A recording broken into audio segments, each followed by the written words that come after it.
Bom, meu amigo, voltamos, né? Vamos para a nossa próxima aula. Pessoal, tem muita aula ainda. Vou ter que resumir depois, senão não vai dar para terminar, não. Falamos aí da nossa tensão de passos, efeitos nocivos das pessoas, aquela introdução. Agora vamos um pouquinho mais, né, uma camada mais profunda tecnicamente. Nós temos aqui a nossa norma 54/9/2015, que é a que a gente está se baseando, se fundamentando para realizar qualquer atividade. E olha aqui essa imagem. Essa imagem eu coloco aqui, não é de qualquer jeito, é proposital.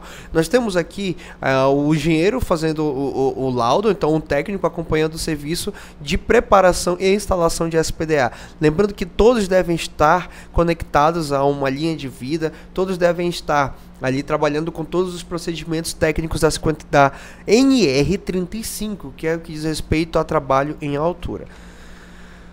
Pessoal, lembra que eu falei que a norma antiga sobre a SPDA era de 2005? E olha a quantidade de páginas que tinha. 42 páginas. Aí o que aconteceu? Em 2015 ela foi atualizada. Então de 42 páginas ela pulou para 380 páginas, dividida em 4 partes. Eu quero lhe fazer uma pergunta. Você acha que aumentou ou não o rigor técnico dessa norma? Claro que aumentou, claro que aumentou. Nós tivemos um aumento aí de aproximadamente 10 vezes. Então, aproximadamente 10 vezes de aumento de normas, de rigor, de laudos, de páginas, que a gente tem que avaliar. É muita coisa, viu? É muita coisa. O que foi acrescentado em 2019? Nós acrescentamos a questão da análise de risco. Ela mudou, entendeu? Antigamente, em 2005, o nível de proteção ele era um dado de saída, ou seja, eu fazia todo o nosso procedimento técnico de análise de risco e no final eu tinha, eu preciso de um nível de proteção SPDA 3, SPDA 2, SPDA 1. Agora é totalmente diferente, né? O nível de proteção é um dado de entrada. O que eu quero dizer com isso? Antes era assim, eu colocava os dados e no final eu tinha um resultado que era nível 2, 3, 4. Hoje não. Hoje não, digo, a partir de 2015 para cá, ocorre da seguinte forma. Eu coloco os dados e eu falo assim, eu coloco lá no meu fluxo de análise. O nível 3 pode atender? Aí vem toda aquela explicação, todo aquele cálculo, que é um cálculo pesado, e no final diz se atende ou não atende. Tá bom? Então hoje já o nível de proteção é uma entrada. Se não atende, eu vou lá, eu aumento o nível. A gente começa sempre com um nível menor. Eu começo com 4, depois vou por 3, vou por 2, até eu chegar no nível que realmente me atenda. Outra coisa que em 2015 é importante, agora nós temos que considerar todas as estruturas vizinhas ao empreendimento que nós estamos analisando, a linha de energia que entra nesse empreendimento, assim como a linha de sinal de telecom que também entra nesse empreendimento. Então nós temos muito mais análises a serem feitas. E tudo isso de acordo aí com a norma, tá bom? O que mais nós temos que avaliar? O NG, que é o índice, né, a nossa densidade de descargas atmosféricas por quilômetro quadrado, assim resumindo, né, o nível cerâmico de descargas atmosféricas, não é mais utilizado os mapas fornecidos anteriormente. Agora, nós podemos entrar num site e a partir desse site eu consigo localizar o NG da rua da minha casa. Antigamente era um mapa muito assim, parecia linhas isométricas, né, linhas de topografia, e era muito ruim entender qual era o nível a ser utilizado no cálculo. Hoje eu consigo trabalhar com longitude e latitude, ou seja, é um nível, é um índice atualizado a um nível de DPS, ou seja, maior qualidade da minha análise.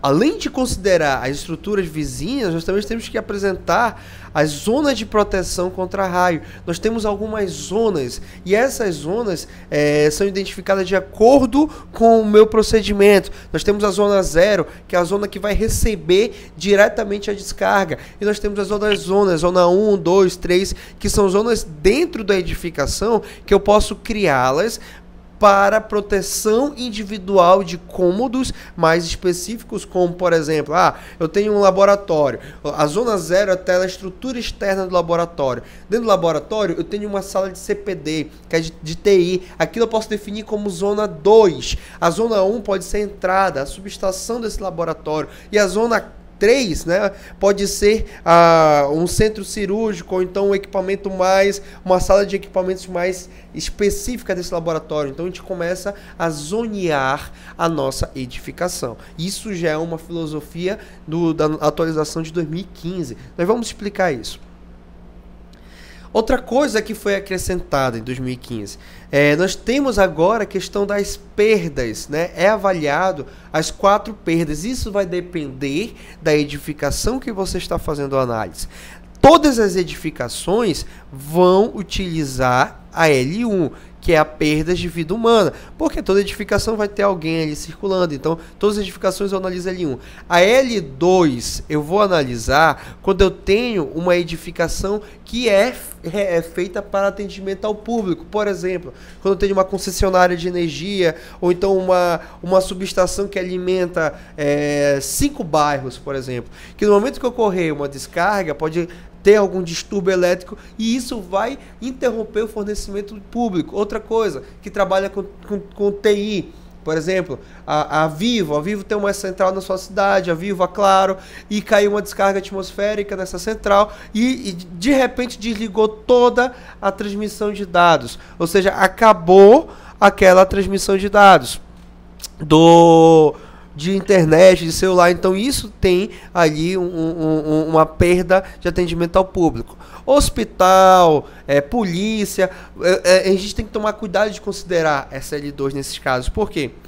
A polícia, se faltar energia, eles ainda conseguem atender ao público. O hospital, se faltar energia, o hospital tem gerador, né? Então ele consegue atender o público. Então eu não utilizo o L2 nesses casos, tá? O L3 é quando eu tenho perda de memória cultural. O que seria perda de memória cultural? Quando eu tenho um museu, um prédio tombado com patrimônio cultural. Então ali eu tenho que avaliar o L3, porque se cair um raio, quebrar parte da fachada do prédio, já vai ser uma perda de patrimônio cultural e não somente uma perda financeira.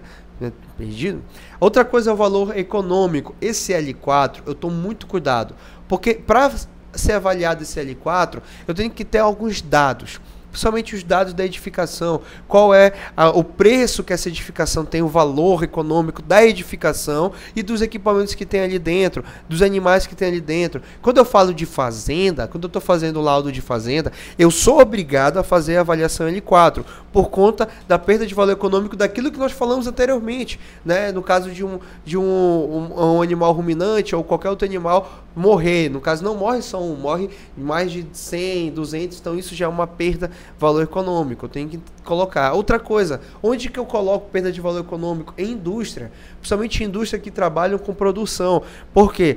Se eu passo 5, 6 horas sem energia por conta de uma descarga atmosférica, ou se de repente ocorre um incêndio e aquilo se alastra para dentro da indústria, a perda é altíssima, né? Tanto perda de produção quanto realmente a perda do maquinário, de toda esse material, essa matéria-prima e já matéria acabada, tá bom?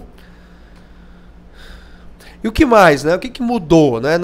Houveram modificações no método Frank e no método da gaiola de Faraday. O método da esfera rolante não sofreu modificações, mas o método Frank mudou, porque agora é uma análise mais criteriosa com relação ao ângulo de proteção. E da gaiola de Faraday mudou algumas dimensões, tá bom?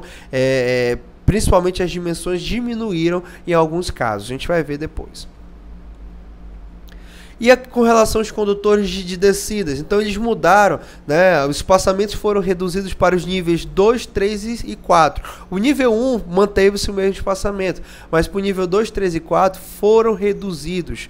E o condutor de cintamento foi instalado. O que é um condutor de cintamento? É aquele condutor que fica de forma lateral em toda a edificação. Se nós temos aqui, para tentar desenhar uma edificação aqui, nós temos uma edificação, estou vendo ela aqui de lado, tá, pessoal? Trabalhando aqui com o nosso Revit. Tá muito feio isso aqui. Mas nós temos uma edificação, o que acontece? Vamos imaginar que a altura dessa edificação seja aqui, por exemplo, vamos colocar aqui uns 25 metros. Tá? Tô desenhando com o mouse, tá, pessoal? Um pouquinho de paciência. 25 metros. E o nível de proteção foi definido como 2. O nível de proteção 2, nós temos as descidas a cada 10 metros de perímetro. E como eu tenho 10 metros de perímetro, eu tenho que avaliar também a nossa altura. Como eu tenho um número aqui na altura maior que essa distância, ou seja, 25 metros é maior que 10 metros, que é a distância dos espaçamentos, eu vou ter que criar um anel de cintamento aqui nesse prédio. Que é justamente, deixa eu colocar aqui em uma outra cor, que é justamente esse anel que vai estar aqui dividindo essa instalação, que tem que ser um anel que tem aqui 10 metros de altura. Ele vai ser instalado, neste caso, a 10 metros de altura. Por quê, pessoal? Esse anel de cintamento, ele tem a funcionalidade de equipotencializar essas descidas, porque os laços não podem ser tão compridos. Então, ele equipotencializa essa descida e, ao mesmo tempo, protege de qualquer descarga lateral. Isso é utilizado em SPDA externo. Em SPDA estrutural, a própria estrutura metálica do prédio já faz essa equipotencialização. Então isso foi acrescentado aí em 2015.